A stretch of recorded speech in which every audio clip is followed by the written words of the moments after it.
ನಾನು ನಿನ್ನೆ Y T studio check ಮಾಡಬೇಕಾದ್ರೆ ಸೊ ನನಗೆ ಒಂದು ವೈ ಟಿ ಸ್ಟುಡಿಯೋ ಅಂತ ಒಂದು ಮಂತ್ಲಿ ರೀಕ್ಯಾಪ್ ಅಥವಾ ಆ ಥರ ಒಂದು ನನಗೆ ಮೆಸೇಜ್ ಬಂದಿತ್ತು. ಏನೈತಿ ಅಂತ ಹೇಳಿ ಚೆಕ್ ಮಾಡಿ ನೋಡಿದಾಗ ಸೊ ನನಗೊಂದು ಸರ್ಚ್ ಟರ್ಮ್ ಒಳಗೆ ಮ್ಯಾಕ್ಸಿಮಮ್ ಆಗಿ ನನಗೆ ಕಾಮಾಕ್ಷಿ ದೀಪದ ಬಗ್ಗೆನೇ ಕ್ವಶನ್ಸ್ ಅಥವಾ ಅದನ್ನು ನನಗೆ ಸರ್ಚ್ ಮಾಡಿ ನನ್ನ ಯೂಟ್ಯೂಬ್ ಚಾನಲನ್ನು ನೋಡಾರ ಅಂಥೇಳಿ ಅದು ನನಗೆ ಸಜೆಸ್ಟ್ ಮಾಡ್ತು.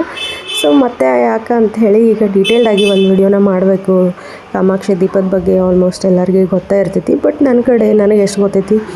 ಆ್ಯಂಡ್ ನಾ ಈ ದೀಪ ಹೊಸದಾಗಿ ತೊಗೊಂಡ್ಮೇಲೆ ಇದ್ರ ಬಗ್ಗೆ ಏನೂ ಹೇಳಿರಲಿಲ್ಲ. ನಾನು ಕಾಮಾಕ್ಷಿ ದೀಪದ ವಿಡಿಯೋ ಮಾಡಿದಾಗ ನನ್ನ ಹತ್ರ 2 ಬೆಳ್ಳಿ ಕಾಮಾಕ್ಷಿ ದೀಪ ಅದಾವೆ.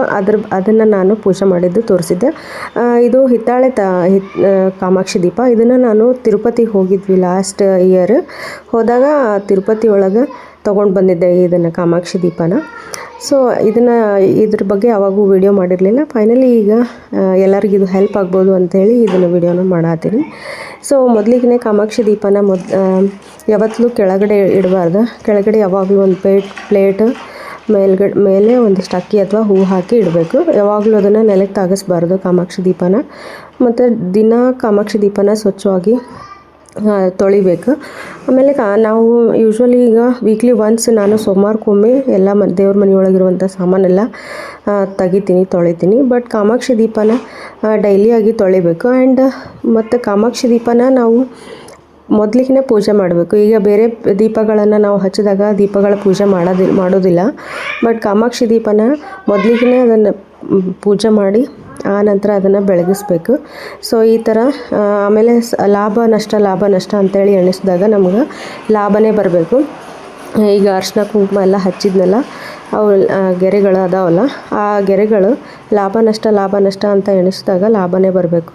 ಶುಭ ಲಾಭ ಅಂತ ಬಂದಾಗ ಶುಭನೇ ಬರಬೇಕು. ಅಂದರೆ ಆಡ್ ನಂಬರ್ ಆಗಿ ಇರಬೇಕು, ಅಥವಾ 11, 13, 9 ಈ ಥರ ಗೆರೆಗಳು ಬಂದಿರಬೇಕು. ಅಂಥ ದೀಪನ ತೊಗೋಬೇಕು. ಆ್ಯಂಡ್ ಕಾಮಾಕ್ಷಿ ದೀಪನ ಎಲ್ಲೂ ಒಂದು ಸ್ವಲ್ಪ ಮುಕ್ಕಾಗಿರಬಾರ್ದು, ಮತ್ತು ಎಲ್ಲ ಕರೆಕ್ಟಾಗಿ ಮೂಡಿ ಬಂದಿರಬೇಕು ಚಿತ್ರ. ಆ ಥರ ಇದ್ದರೆ ಮಾತ್ರ ನಾವು ಕಾಮಾಕ್ಷಿ ದೀಪನ ತೊಗೋಬೇಕು. ದೀಪ ಆರಿಸ್ಬೇಕಾದ್ರೆ ಭಾಳ ಕೇರ್ಫುಲ್ಲಾಗಿ ದೀಪನ ಆರಿಸ್ಬೇಕು. ಮತ್ತು ದೀಪ ಕೆಳಗಿಟ್ಟು ನೋಡಿ ಅಂದರೆ ಏರಿಳಿತ ಇರುವಂಥ ದೀಪನ ತೊಗೊಳ್ಬಾರ್ದು. ಕೆಳಗಡೆ ಇಟ್ಟಾಗ ಕುಂಟಬಾರ್ದು ದೀಪ. ಆ ಥರ ನಾವು ದೀಪನ ಆರಿಸಿ ತರಬೇಕು. ಇನ್ನು ದೀಪದ ತಟ್ಟೆ ಏನು ನಾವು ದೀಪ ಇಡೋಕೆ ತಟ್ಟೆ ಬಳಸ್ತೀವಲ್ಲ, ಆ ತಟ್ಟೆನೂ ಸಹಿತ ನಾನು ಹಿತ್ತಾಳೆ ತಟ್ಟೆನೇ ಬಳಸೀನಿ. ಸೊ ಅದರೊಳಗೆ ಸ್ವಸ್ತಿಕ ಬರೋದು, ಸ್ವಸ್ತಿಕದ ಆ ಕಡೆ 2 ಗೆರೆ, ಈ ಕಡೆ 2 ಗೆರೆ ಬರೀಲೇಬೇಕು. ರಿದ್ದಿ ಸಿದ್ಧಿ ಅಂತೇಳಿ ಅಂತಾರೆ. ಸ್ವಸ್ತಿಕನ್ನ ಗಣೇಶ ಅಂಥೇಳಿ ಕನ್ಸಿಡರ್ ಮಾಡಿ ಅವು 2 ಗೆರೆಗಳು ಏನದಾವಲ್ಲ ಅವು ರಿದ್ದಿ ಸಿದ್ಧಿ ಅಂತೇಳಿ ಅವು ಕಂಪಲ್ಸರಿ ಸ್ವಸ್ತಿಕ್ ಬರೆದ್ಮೇಲೆ ಆ ಕಡೆ ಒಂದು 2 ಗೆರೆ, ಈ ಕಡೆ 2 ಗೆರೆ ಬರೀಬೇಕು. ಸೊ ಇದಿಷ್ಟೆಲ್ಲ ಆದಮೇಲೆ ಕಾಮಾಕ್ಷಿ ದೀಪನ ಅದಕ್ಕೆಲ್ಲ ಅರ್ಶಿನ ಕುಂಕುಮ ಕಾಣುವಂಗೆ ನೀಟಂಗೆ ಹಚ್ಚಬೇಕು. ಅರ್ಶಿನ ಕುಂಕುಮ ಹಚ್ಚಿದ್ದು ಕಾಣಿಸ್ಬೇಕು.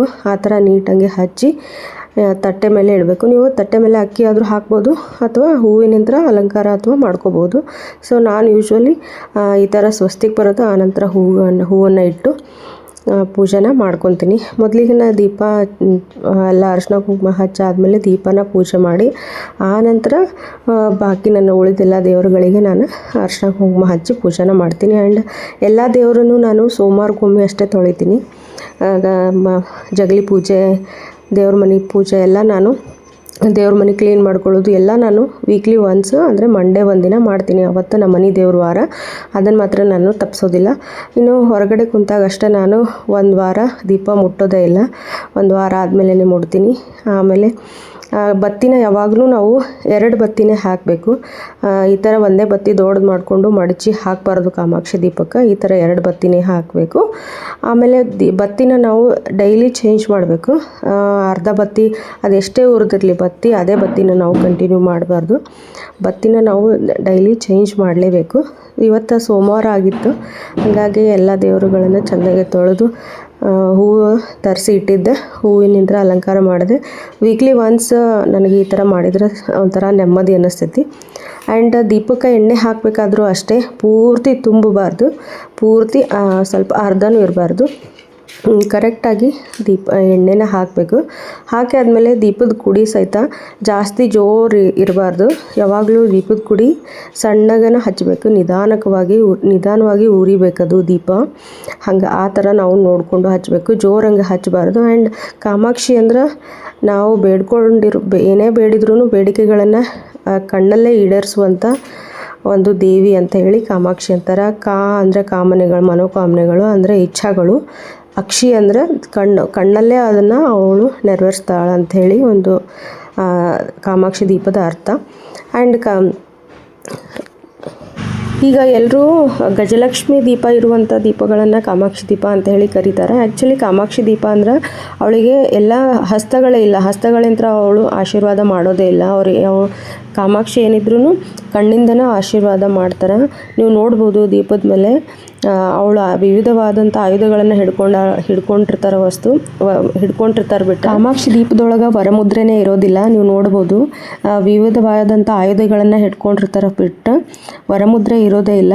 ಒಬ್ಸರ್ವ್ ಮಾಡಿರಿ, ಅದನ್ನು ನಾವು ಕಾಮಾಕ್ಷಿ ದೀಪ ಅಂತೇಳಿ ಅಂತೀವಿ. ವಿಡಿಯೋ ಸ್ವಲ್ಪನಾದರೂ ಯೂಸ್ಫುಲ್ ಅನ್ನಿಸ್ತಂದ್ರೆ ಪ್ಲೀಸ್ ಲೈಕ್, ಶೇರ್, ಕಮೆಂಟ್ ಮಾಡೋದು ಮರಿಬೇಡ್ರಿ. ಇನ್ನಷ್ಟು ವಿಡಿಯೋ ಒಂದಿಗೆ ಮತ್ತೆ ಸಿಗ್ತೀನಿ. ಬಾಯ್.